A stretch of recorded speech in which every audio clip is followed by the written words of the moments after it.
The scream cut through the roar of the river so sharply that Eli Walker dropped the horseshoe file from his hand.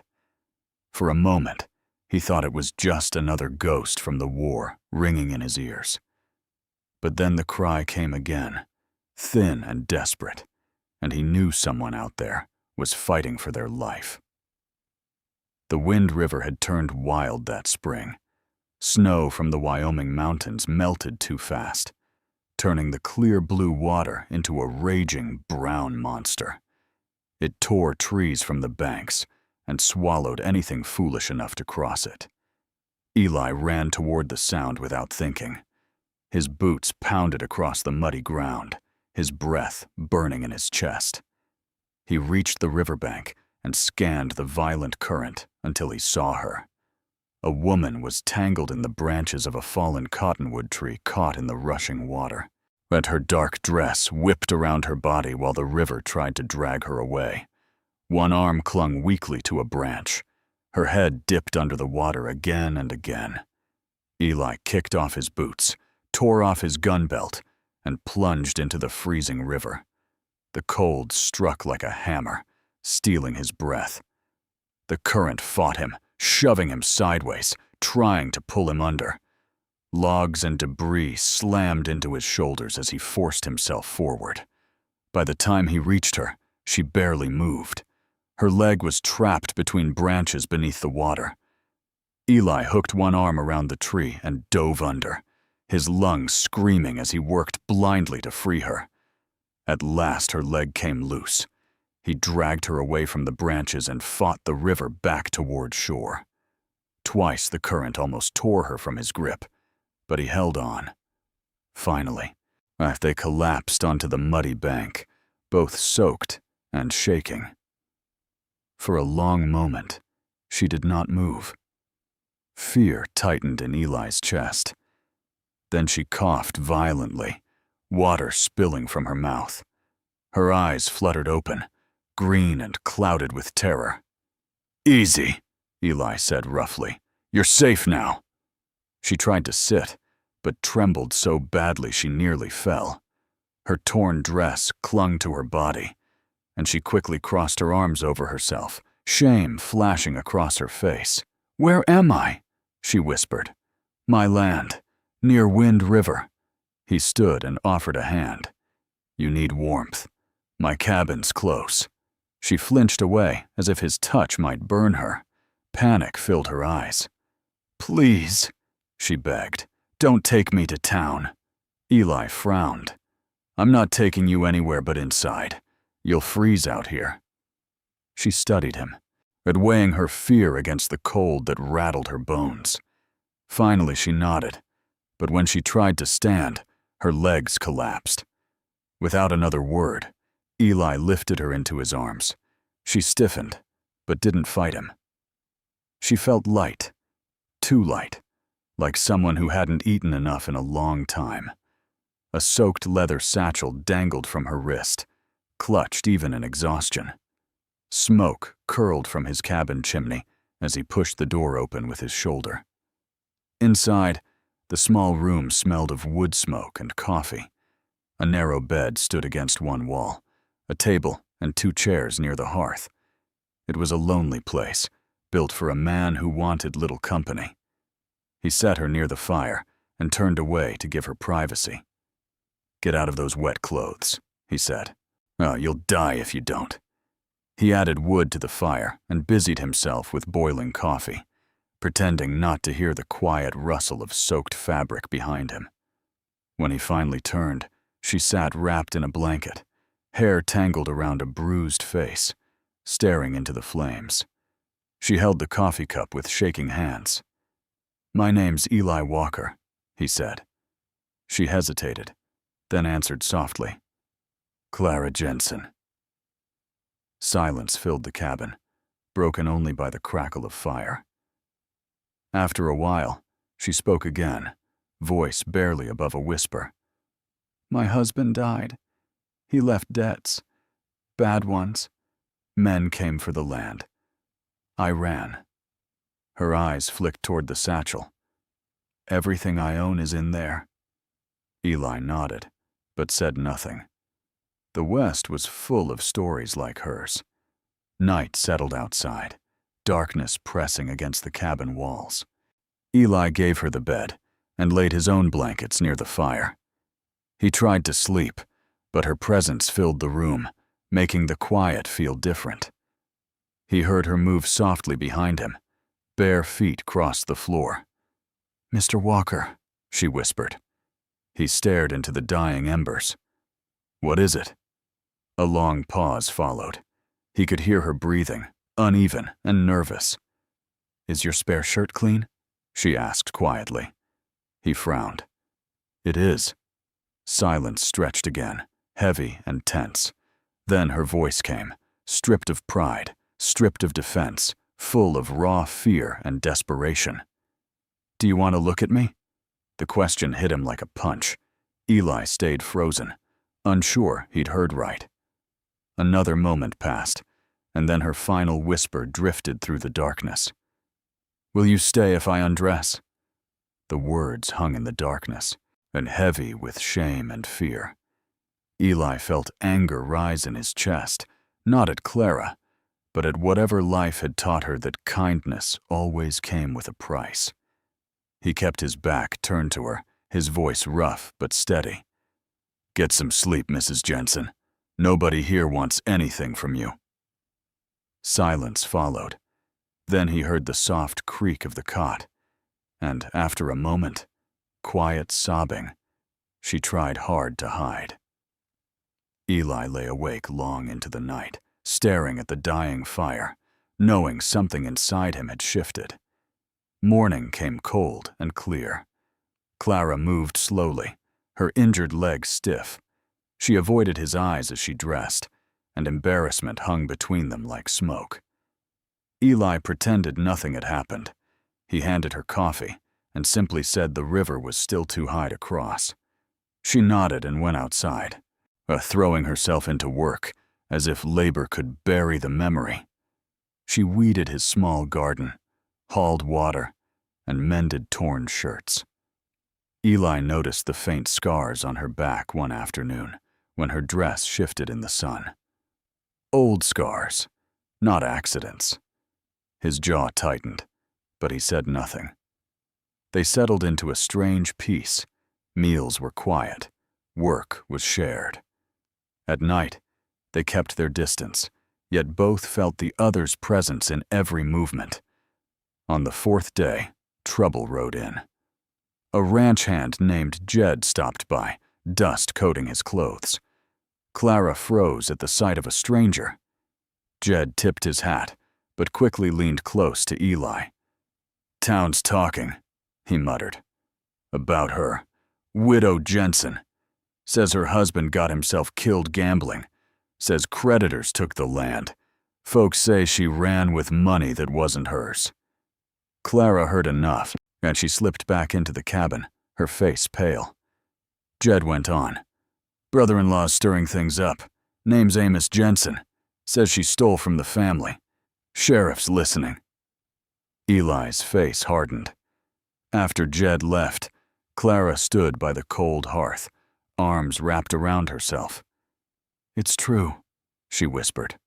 "Silas died drunk in a fight, and Amos hates me. Always did. Said I wasn't good enough for his family." She swallowed hard. "And we were never legally married, no papers, so I had nothing, no land, no protection." Eli listened, then quietly told her about the war, about losing his brother, about coming home to nothing.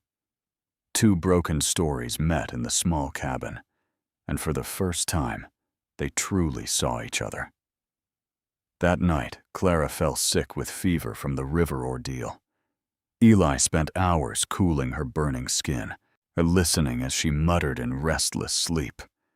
Just before dawn, her eyes opened and fixed on him.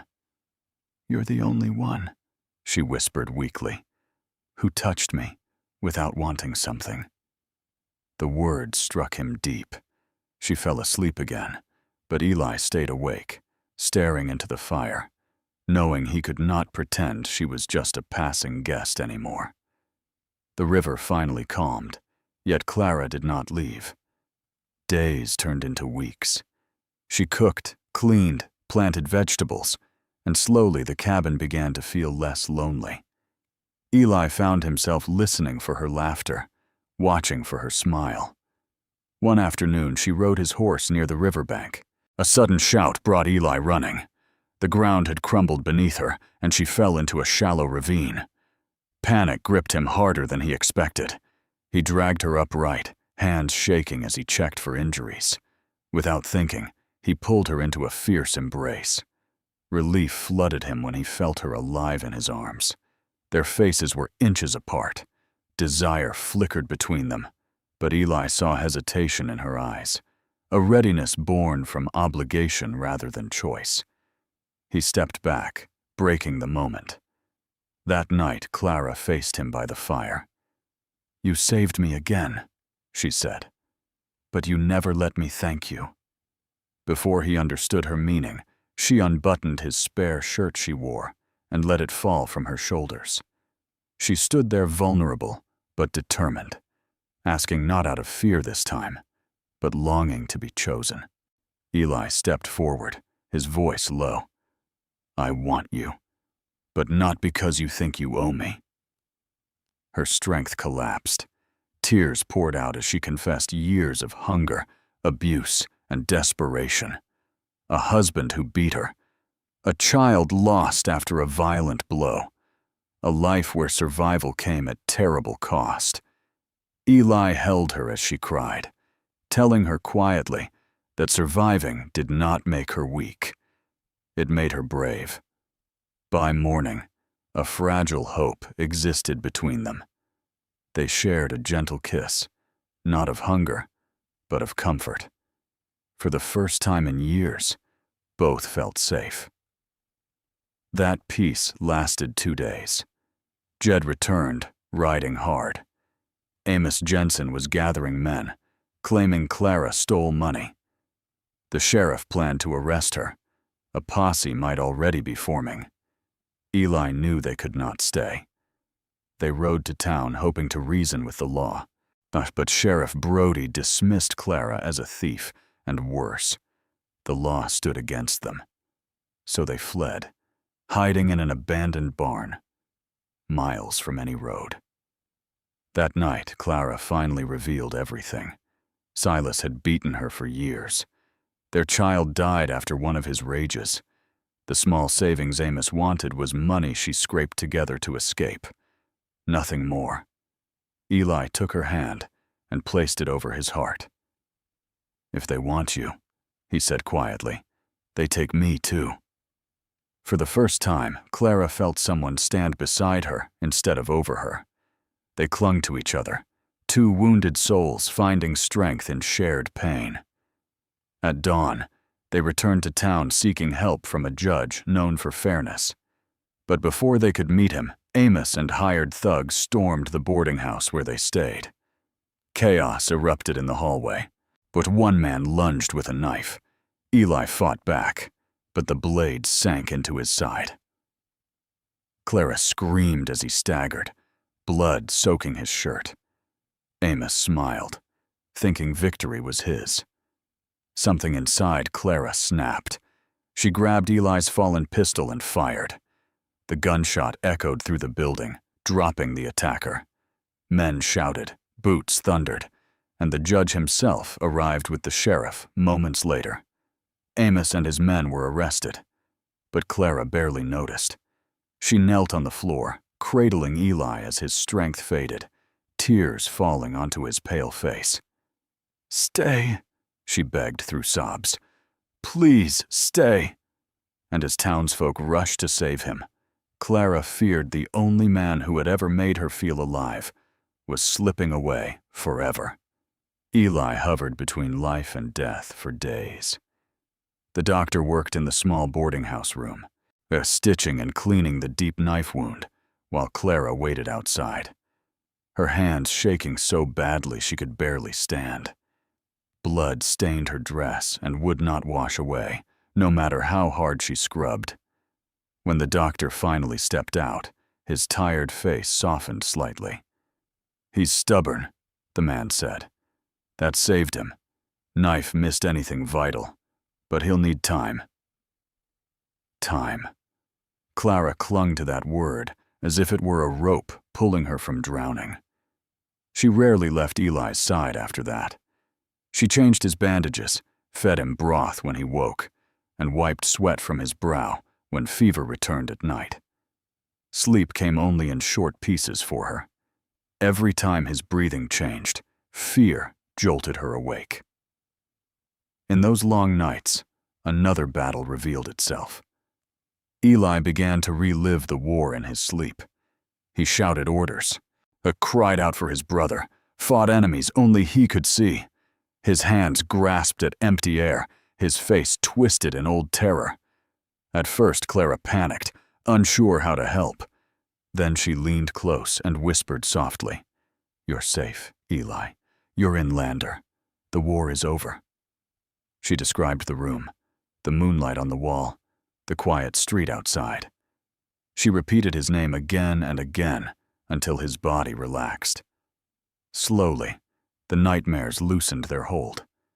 And each time, his hand found hers in the darkness, gripping it as if she were the only solid thing left in the world. Weeks passed. Strength returned slowly. Eli began sitting up, then standing, leaning heavily on Clara's shoulder as he took his first steps. News spread through town. Judge Miller dismissed all charges against Clara after learning the truth. Ed Amos and his hired men were jailed for assault and intimidation. The town that once whispered now looked at Clara differently. She had saved the blacksmith's daughter during childbirth while Eli lay wounded. She had defended herself and the man she loved. Respect replaced gossip. One afternoon, Eli stood by the boarding house window, pale but steady. Clara helped him balance as they watched townsfolk move through the dusty street below. "They dropped everything against you," Eli said quietly. "You're free." Clara nodded. Freedom felt strange after so many years of fear. Eli turned toward her, his expression serious, vulnerable in a way she had never seen. "I don't have much," he said. "Just land by the river and a stubborn heart. But I want to wake up beside you every morning, if you'll have me." Tears filled Clara's eyes. No grand speeches, no promises of wealth, just truth. She smiled through trembling lips. "Only if you'll have a widow with too many ghosts." Eli didn't answer with words. He kissed her gently, and for the first time, neither of them feared what tomorrow might bring. They married a week later beneath a towering cottonwood tree near the Wind River, the same river that nearly killed her. Judge Miller officiated, while a few townsfolk gathered as witnesses.